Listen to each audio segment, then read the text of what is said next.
¿Qué tal, hermanos? Qué gusto podernos reunir nuevamente con el pastor Lemuel, la pastora Febe y un servidor, Williams. Y pues nuevamente tenemos un tiempo para estar escudriñando la palabra de nuestro Dios y poder dejar en cada uno de ustedes la inquietud para seguir reflexionando en cuanto al texto. Y en esta ocasión estaremos hablando del libro de Jonás. De manera muy particular, la parte donde Nínive se arrepiente después de que Jonás hace la predicación o va haciendo el llamado al arrepentimiento en la ciudad. Y pues podemos ver un poco de lo que Dios, o la manera en la que Dios le habla aún al pueblo que no es el pueblo de Israel, al pueblo considerado pagano, en medio de todo su pecado, en medio de la manera en la que vive. Dios le habla y bueno, estaremos tomando este tiempo para junto con ustedes poder escudriñar el texto.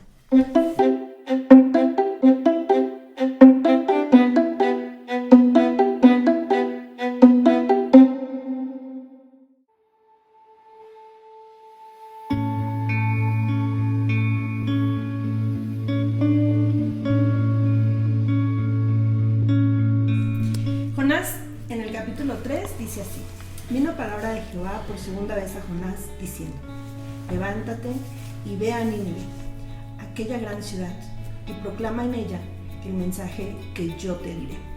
Y se levantó Jonás y fue a Nínive conforme a la palabra de Jehová. Y era Nínive ciudad grande en extremo, de 3 días de camino. Y comenzó Jonás a entrar por la ciudad, camino de un día, y predicaba diciendo: De aquí a 40 días Nínive será destruida. Y los hombres de Nínive creyeron a Dios y proclamaron ayuno y se vistieron de cilicio desde el mayor hasta el menor de ellos. Y llegó la noticia hasta el rey de Nínive, y se levantó de su silla, se despojó de su vestido y se cubrió de cilicio y se sentó sobre ceniza. E hizo proclamar y anunciar en Nínive, por mandato del rey y de sus grandes, diciendo: Hombres y animales, bueyes, ovejas, no gusten cosa alguna, no se les dé alimento ni beban agua, sino cúrense de cilicio, hombres y animales, y clamen a Dios fuertemente, y conviértase cada uno de su mal camino, de la rapiña que hay en sus manos. ¿Quién sabe si se volverá y se arrepentirá Dios y se apartará de nosotros su ira y no pereceremos?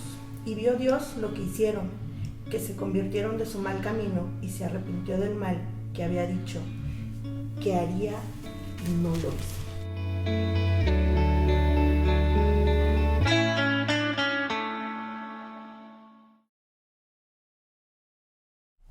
El capítulo, como ya hemos estado hablando en este tiempo de la forma en que Dios se revela a la humanidad. Y aquí vemos un pasaje que quizá pensamos que ya conocemos. Realmente es un libro corto, es una historia muy puntual. Dios le pide a Jonás que vaya, Jonás no quiere ir, Dios lo lleva. Bueno, finalmente Jonás obedece. Y aquí vemos que Jonás entra y no se anda con rodeos, ¿no? Lo primero que dice es: arrepiéntanse porque los van a destruir. O sea, no hay como mucho preámbulo, no hay un anuncio o una advertencia como tal. Sencillamente es el anuncio de que la maldad, el pecado que están viviendo, que están haciendo, tendrá ya una consecuencia. Y hay una respuesta inmediata a esa voz.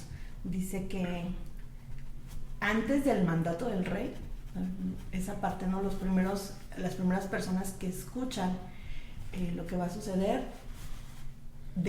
reaccionan positivamente, creyeron a Dios. O sea, no era la palabra, o sea, aunque se oye como arrebatada esa parte, no era la palabra de Jonás en sí, ¿no? Porque hay una reacción de la gente y empiezan a tomar una actitud de arrepentimiento. De quizá Dios, o sea, cree que sí va a suceder y no es como voy a hacer esto para que no suceda. O sea, voy a hacer esto para que algo tal vez pueda pueda cambiar. O sea, creo que son personas que sí están muy conscientes de la forma en que están viviendo, de que están viviendo de una manera equivocada y no les cabe duda que sí va a haber una consecuencia de esa parte. No sé, ustedes qué observan en el texto. Como que están hasta cierto punto como que ya saben qué es lo que les va a pasar, ¿no? El castigo es inevitable y hay ese temor, ¿no? De no claman a la misericordia de Dios, no, quiero decir, no hay ese clamor como lo haría, por ejemplo, Moisés o alguien del pueblo de Israel, no, acuérdate de tu pacto, sino que dicen, pues el único recurso que tenemos es arrepentirnos, ¿no? Mostrar actos de arrepentimiento, que pues en ese tiempo y en esa cultura era rasgarse las vestiduras, vestirse de ciertas cosas, de cierta ropa, sentarse en cenizas, ¿no? Y eso era lo que demostraba que alguien estaba en un tiempo de arrepentimiento o de duelo, ¿no? Entonces es lo único que ellos atinan a hacer, ¿no? Es lo único que conocen para arrepentirse. Y es interesante cómo el rey manda que todo mundo, no todo ser vivo se arrepienta, aún los animales, ¿no? Que no tendría nada que arrepentirse. Como que busca, no sé si eso estuviera en la mente del rey, ¿no? Pero como una purificación quizás de todo la ciudad, ¿no? Y eso que dice en el 9 aquí en esta versión, dice quizás Dios se cambie, ¿no? O sea, no hay esa seguridad de lo hacemos así porque es la manera en la que Dios demanda, es la manera en la que le doblamos la mano ajá, a Dios, ¿no? para que acepte. Realmente hay ese temor de puede ser que sí, pero puede ser que no, ¿no? Y quizás es el único recurso que tenemos y a lo mejor funciona, ¿no? Y bueno, vemos la conclusión en el versículo 10, ¿no? Dios ve su arrepentimiento y entonces él, bueno, cambia, ¿no? El castigo que él les iba a dar. Hay algo interesante ahí en esa palabra de cuando dice que Dios, es interesante porque en las diferentes versiones el versículo 10 a mí me llama mucho la atención, ¿no? En la Reina Valera dice Dios se arrepintió del mal que había dicho que les había hecho. En la Nueva Traducción Viviente dice cambió de parecer. En la Biblia de las Américas dice se arrepintió del mal. En la Reina Valera contemporánea se arrepintió, cambió de parecer. Como que está muy muy explícito, ¿no? O sea, incluso en el verbo en hebreo es muy explícito que Dios de veras cambia, ¿no? O sea, tenía un plan de destruirlos y al final decide no hacerlo, ¿no? Y fíjate que yo he escuchado algunos temas en el sentido de si Dios cambia el plan o no, porque han tomado como fuera del contexto el hecho de que Dios no es hombre ni hijo de hombre para cambiar, ¿no? Sus planes, sus proyectos, pero la Biblia nos da muchos ejemplos. Uno de ellos es ahora lo que está sucediendo en Nínive, ¿no? Y una de las partes también es el hecho que el autor del libro empieza con dice, vino palabra de Jehová a Jonás y le dice lo que tiene que hacer, y en el capítulo 3 vuelve a empezar así, ¿no? O sea, vino palabra de Jehová por segunda vez y le dice lo que tiene que hacer. Esa parte de reiterarle a Jonás la labor, creo que también a mí me hace pensar el hecho de que no desviemos el mensaje real, ¿no? Hace un rato que decía Febe de que Nínive se arrepiente de lo que Jonás decía y que no era la voz de Jonás, sino era la voz de Dios a través de él. Veo la importancia del mensaje más allá del mensajero, y hoy en día estamos muy anonadados con los mensajeros, ¿no? O sea, las personas que más nos atraen son las personas más elocuentes, aunque el mensaje no venga de Dios, ¿no?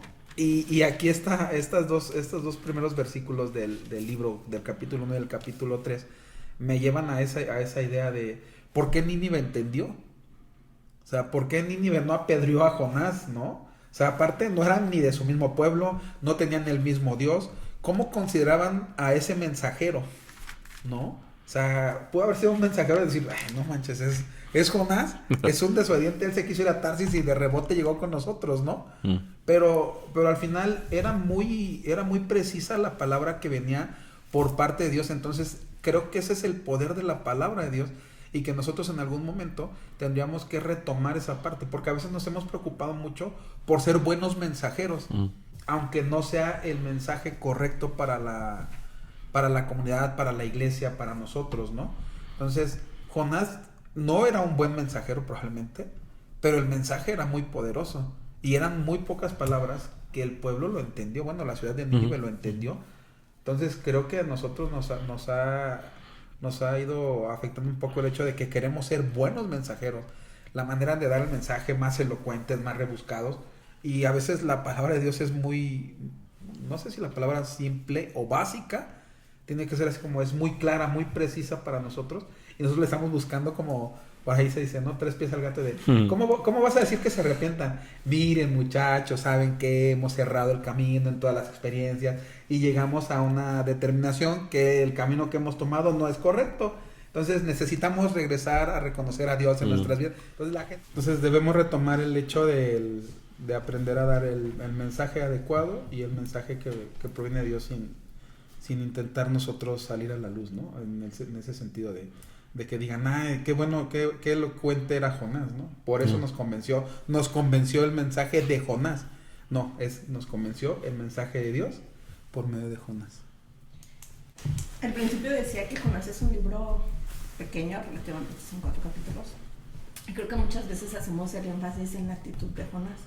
Y en este tiempo de Epifanía que estamos hablando de la relación que Dios mantiene con la humanidad, cómo ha decidido revelarse, comentábamos respecto al pasaje anterior en Salmos, cómo el salmista hace ese énfasis, ¿no? De Dios tiene cuidado de su creación, de todo lo que hay, pero le importa la relación conmigo, ¿no? Por dónde voy. Y de pronto en este libro hacemos mucho énfasis en esa relación entre Dios y Jonás, entre que Jonás no quiere hacer, o si quiere hacer, o cómo quiere hacer, o a dónde quiere ir, etc. Pero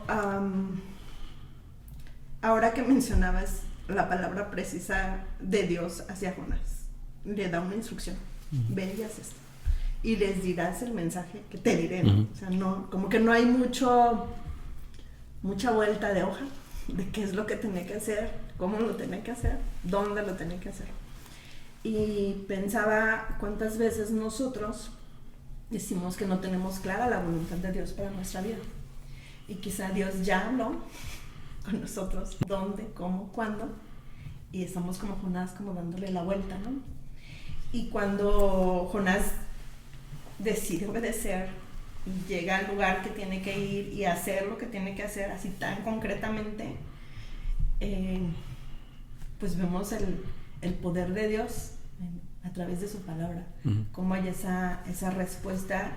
Y quizá tendríamos que centrar un poco más nuestra atención ahí, ¿no? En el capítulo 3, en que Dios se revela a otras personas, que nosotros somos ese canal, sumándome a lo que comentaba Will hace un momento, ¿no? No se trata de nosotros, o sea, sí es mi relación con Dios, pero cómo va a impactar eso que Él me está pidiendo, eso que Él me está encomendando para con otras personas, y aquí va a impactar a todo un pueblo. Y insisto, yo lo había dicho, ¿no? Como, o sea, si hay un mandato del rey, lo va a decir más adelante, cuando esto llega a oídos del rey, un mandato, y si hay una orden como tal de vamos a hacer esto y quizá cambiemos el curso de la historia. Pero previo a eso, ya las personas sin recibir el mandato estaban teniendo un cambio en la actitud, ¿no? Dicen, los que oyeron, o sea, los primeros en la entradita de la ciudad, escuchan esto y dicen, sí,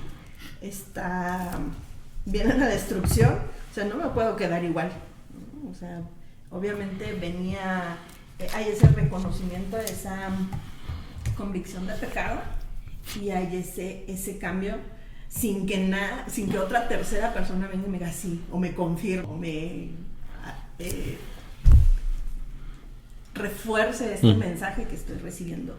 Y evidentemente hay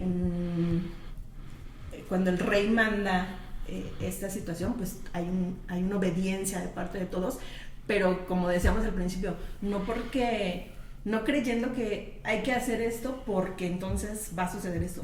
Sencillamente hay que arrepentirnos porque sí estamos en mal, y quizá, probablemente, tal vez haya un cambio en el curso, ¿no? No hay esa... Porque aparte hay un desconocimiento de Dios. Hablábamos la vez pasada, ¿no? O sea, de David, de decir, David conocía a Dios. Entonces, en este caso, Nínive, los habitantes de Nínive no conocían a Dios, no sabían la respuesta que iba a tener de Dios, ¿no? Entonces, también esa parte nos tiene que llevar como a la parte en la que Dios se fue revelando con cada una de las personas que empezaron a escuchar el mensaje. No. Ahora, me mencionabas algo que se me hizo muy interesante sobre Jonás, ¿no? Lo visualizo el hecho de Jonás tal vez no era el más adecuado, venía a regañadientes, su actitud no era la más correcta, así como venía de haber estado encerrado en el vientre de un pez, venía después de haber tenido un proceso en el mar, donde había una tormenta, donde se echaron suertes, donde él reconoce que él es el que está mal, y aún así, digo, su actitud no era la correcta para ir a predicarle a Nínive, ¿no? Pero la correcta ante los ojos de quién. Pues yo creo, no sé si ante los ojos mía, o sea, en este sentido, porque al final me mandan a predicarle a alguien que yo lo que quiero es que sean destruidos, ¿no? Entonces, desde ahí, yo creo que es así como cuando yo trato de huir a ese llamado de Dios, o a esa misión, yo lo veo del hecho de decir, pues quiero que sea destruido, ¿no? Aunque experimento la gracia de Dios en medio del mar. O sea, yo me aviento sabiendo que me voy a morir, no sabiendo que Dios va a mandar un pez para que me libre. O sea, ¿saben qué? Yo soy el que está mal, aviénteme al mar. Entiendo que con la tormenta me voy a morir ahí, en medio de la nada, ¿no? Entonces, experimento la primera parte, es decir, ahí veo a Dios que me salva y que es capaz de salvar a Nínive, ¿no? Uh-huh. O sea, me salva a mí que hice mal con conciencia. Y Nínive tal vez ha estado haciendo mal sin tener esa conciencia de arrepentirse delante de Dios. Y esa parte se me hace muy, muy importante en el hecho de decir, por eso insisto, como mensajero tenemos que reconocer nuestro lugar y hacer nuestra labor, pero nunca tendríamos que ponernos nosotros por encima del mensaje. Y a veces ese es un problema en la actualidad, ¿no? Que los mensajeros quieren estar por encima del mensaje y que la gente recuerde al mensajero antes que acordarse del mensaje. Oye, qué bonito hablaba, ahora hay hasta pastores estandoperos que vienen y hacen su mensaje. No estoy diciendo que está mal, pero han rebasado el mensaje ahora que los importantes son ellos, ¿no? Jalan masas y vuelvo al punto, no es que esté mal, pero cuando yo me pongo en ese lugar del mensaje y digo, es que mi elocuencia y es que ahora quiero ser parte de la política y quiero seguir impactando a más gente y esta es mi manera, creo que por ahí estamos equivocando ese camino, ¿no? Porque al final nosotros tenemos que reconocernos como mensajeros y Dios puede usar a cualquiera, ¿no? Si usó a Jonás, puede usar a cualquiera en ese sentido. Adelante. Es que tú mencionaste por ahí la actitud de Jonás y de decir, Jonás quería que los destruyera, y creo que su tema no era tanto con la gente de Nínive, sino en su relación con Dios. Porque su reclamo con Dios, cuando ya todo esto sucede, le dice, es que yo ya, o sea, dijiste dos cosas, ¿no?, que me llevan a este punto. La parte en cómo Jonás sí conocía a Dios y sí, o sea, sí tenía, bueno, decimos conocer a Dios, ¿no?, pero sabemos que nos quedamos muy cortos y realmente no lo conocemos. Pero Jonás sí sabe de la misericordia y de la piedad, del amor de Dios. Entonces, Jonás está renuente a hablar de destrucción, de castigo y demás, porque dice, sé que Dios no va a ser misericordioso y no algo va a pasar y no va a suceder. Entonces, cuando todos los acontecimientos se dan y haya esta respuesta, quizá no esperada de Nínive, y ese arrepentimiento, esa muestra de humillación, porque eso es todas estas acciones que emprenden, ¿no? El ayuno, el silicio, la ceniza, es eso, ¿no? Es la humillación, es privarse, ¿no?, de no... los gustos carnales. Ajá, de algunos placeres, por así decirlo. Hay esta actitud no esperada y Dios cambia, ¿no? En esta parte hacíamos el énfasis por ahí también en ese verso. Y ese es el reclamo de Jonás. O sea, como que yo ya sabía que tu amor iba a sobrepasar este entendimiento. Entonces otra vez vemos cómo es lo que está conflictuando, pienso, o así lo percibo en el texto, lo que está conflictuando a Jonás, tanto más allá de lo que le pase a Nínive o no. O sea, de si son destruidos o no. O sea, él dice, sí lo merecen porque se han superportado mal, o sea, este es su castigo. Y Dios trata con él y vemos ahí el trato que tiene con él en el capítulo 4, ¿no? Pero hay una diferencia entre Jonás sabe que hay misericordia, que hay amor, y en lugar de como compartir esa parte o decir, bueno, este pueblo merece el castigo, o sea, están en la perdición, pero hay una esperanza para ellos, ¿no? Porque ese amor de Dios sobrepasa nuestro entendimiento, está más allá de lo que yo puedo creer que merezcan o no. Y la actitud de Jonás es de enojo, ¿no? De decir, a ver, ¿para qué me mandaste a hacer esto si al final, de todos modos, los ibas a perdonar, ¿no? O de todos modos, ibas a cambiar. Esa es como, otra vez, la relación, la parte de lo que yo creo conocer a Dios y decir, si Dios de todos modos va a hacer esto, ¿para qué hago? ¿O para qué obedezco en esto? Entonces, habla mucho de nuestra humanidad, ¿no? De cómo Dios trata quizá de mostrarnos esos lados oscuros que no vemos o no queremos ver en cuanto a nuestra actitud hacia los demás. Sabemos del amor de Dios, sabemos de su misericordia, pero cuántas veces nosotros hemos sido ese Jonás que dice, ay, no, ya se merece, eso que le está pasando se lo merece, ¿no? Y casi qué bueno que le está pasando. ¿Para qué voy a orar por él, no? Ajá. Voy a orar por él, pero sin la fe de que lo cambie, ¿no? Yo creo que el problema de Jonás es que él piensa, porque conoce la misericordia de Dios, pero piensa que a lo mejor solamente él o solamente su pueblo son merecedores, ¿no? Que los otros pueblos no tienen derecho a esa misericordia. Y no olvidemos que Nínive pues, es la capital del imperio asirio, que eran los que habían tomado Samaria, ¿no? El reino norte. Entonces, para Jonás, los ninivitas no eran nada más un extranjero, ¿no? O eran un desconocido, alguien que pasa por la calle. O sea, genuinamente eran sus enemigos, ¿no? O sea, entendemos por qué Jonás huye. No es porque tuviera miedo, no es porque no quisiera obedecer a Dios. Es porque sabía, al final de cuentas él lo dice, ¿no? Es que ya sabía que los ibas a perdonar porque así eres tú. O sea, le reclama a Dios por ser como Dios es, ¿no? Dice, es que tú amas a todo mundo, ¿no? Y por eso yo no quería ir, porque ya sabía que los ibas a perdonar. A mis enemigos, ya los ibas a perdonar. Entonces, ¿para qué? No voy a ir, o sea, no quiero que los perdones, quiero que los destruyas. Entonces, por eso Jonás huye, ¿no? Desde el principio. Que es muy interesante su huida, porque es una huida en descenso, ¿no? Que termina, dice la Reina Valera aquí en esta versión, dice que bajó a Jafá, ¿no? A Jope, dice en otras traducciones.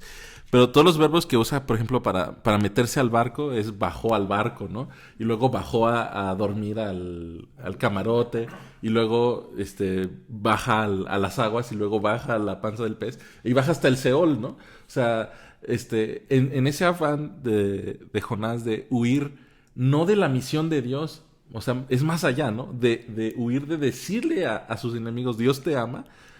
Jonás termina en el mismo Seol, ¿no? O sea, lo traducimos en el mismo infierno, ¿no? Y entonces cuando regresa otra vez, que también es interesante porque Dios le dice, di el mensaje que yo te diré, pero Dios no le dice el mensaje, ¿no? Y hay otros profetas donde dice, ¿y qué debo decir?, ¿no? Y entonces Dios da el mensaje. Pero Jonás no pregunta qué debo decir, ¿no? Él agarra lo que él cree, ¿no? Que Dios le iba a decir. No, nunca le pregunta a Dios qué mensaje, ni Dios le dice qué mensaje, ¿no? Y dice, la ciudad era de 3 días de recorrido, y Jonás no es que fuera rápido en 1 día y medio de la terminada, ¿no? Sino que llegó a la mitad, hasta aquí llego, ¿no? Y ya que no yo. Y su mensaje, ni siquiera es un mensaje de arrepentimiento, ¿no? O sea, es un mal mensaje. O sea, es un mal mensaje. No es el mensaje de Dios. Es el mensaje que él quería darle, ¿no? Al pueblo. Van a ser destruidos en 40 días y ya, ¿no? O sea, no les dice arrepiéntanse, ¿no? Ni siquiera sigue los patrones de los otros profetas, ¿no? Que que tiene esta idea de el juicio, ¿no? La sentencia por cuanto has hecho esto y esto y esto. Así dice Jehová, ¿no? No, él llega y dice, en 40 días van a ser destruidos, ¿no? Así, aviso de notificación, ¿no? Y ya. Y se va para presenciar la muerte de los ninivitas. No contaba con que los ninivitas iban a arrepentir y que Dios se iba a arrepentir. Entonces, yo creo que el centro de... O no es centro, pero un mensaje al menos del libro de Jonás tiene que ver con eso, ¿no? Con qué hace el pueblo de Dios para que la gente no conozca a Dios, ¿no? ¿Cómo presentamos a Dios para las demás personas? Bueno, de pecadores se van a morir, ¿no? Jonás no da la alternativa de si se arrepienten, bueno, pero se arrepienten y Dios los salva. No, él dice que va a morir y se enoja porque Dios lo salva. Y es ahí, volviendo otra vez conectado con el tema de la semana anterior, donde Jonás conoce a Dios porque comprueba que efectivamente Dios es misericordioso como él decía que era, ¿no? O sea, esas palabras, ¿no? De que dice en el capítulo 4, en el versículo 2, dice, porque sé que eres Dios clemente, compasivo, paciente y misericordioso, que te arrepientes del mal que prometes hacer. Es lo que Dios le dice a Moisés, ¿no? Cuando Moisés le dice, déjame ver tu rostro. Y entonces lo esconden, ¿no? En la piedra y pasa y Dios proclama su nombre, ¿no? Y dice, soy Dios clemente y misericordioso, etc. O sea, es el Dios que los israelitas conocían, ¿no? Pero Jonás se encuentra con ese Dios cuando le habla a sus enemigos, ¿no? No del amor de Dios, sino de la destrucción.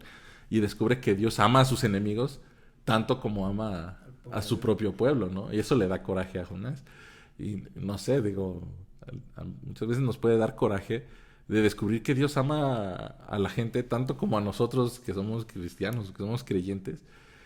Y nos creemos poseedores o merecedores exclusivos de esa misericordia de Dios, ¿no? Y parece ser que los ninivitas solamente necesitaban un pretexto para arrepentirse, ¿no? Y que Dios solamente necesitaba un pretexto para perdonarlos. Porque, o sea, muestran actos de arrepentimiento, es cierto, ¿no? Pero no conocen las leyes de los sacrificios, no conocen nada de las ofrendas que tienen que hacer en el arrepentimiento. Hacen lo que ellos saben, ¿no? ¿Cómo se arrepiente? Lo que hacen para cualquier otro Dios. Para cualquier otro Dios. ¿Cómo se arrepiente uno cuando Marduk o cuando Dagón nos quiere destruir? Pues hacemos esto, pues vamos a hacer y chicle y pega, ¿no? Y pega, ¿no? Entonces no les dan el discipulado de miren. Y ya cuando pasas... Cuando pasas el discipulado, entonces ahora sí ya Dios ya te perdonó, ¿no? O sea, ellos van a la Basílica de Guadalupe a pedir perdón y Dios los perdona, ¿no? O sea, es así de profundo y de molesto, ¿no? Así, ¿cómo los perdonas? O sea, ni siquiera les hablé del arrepentimiento, ni siquiera les di la opción, ¿no? De que se arrepintieran. Y sin embargo lo terminan haciendo. Bueno, pues ahí está. Esperamos que esto sea de edificación para ustedes, que puedan seguir reflexionando en lo que hemos hablado. Que el Señor les bendiga.